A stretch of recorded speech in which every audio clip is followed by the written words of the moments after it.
cover တထားပြီမဲ့ cover မပါတယ်လို့ပေါ့ပါတဲ့ခန်းစားချက်မျိုးရစီမဲ့ borderless case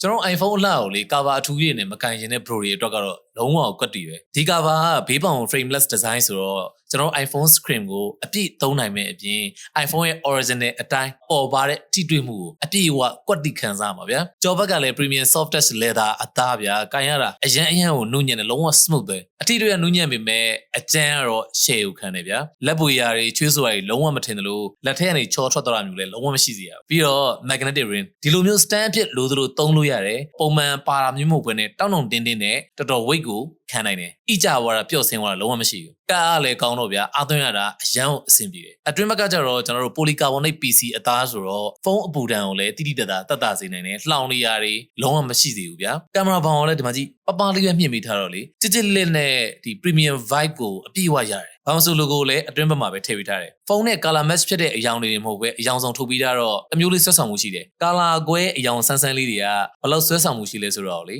တက်ကြည့်ရင်သိလိမ့်မယ်။ပေါင်ခတ်တာကိုလုံးဝမကြိုက်တဲ့ brother တွေအတွက်တော့ borderless case ကမရှိမဖြစ်ပဲ။ဒီ case ကိုသဘောကျတဲ့ brother တွေကဘာမှမဆို sign grade နဲ့ page messenger မှာ borderless case C121 လို့ပြောပြီးတော့ဝယ်လို့ရပါတယ်။ကျေးဇူးတင်ပါတယ်ဗျ။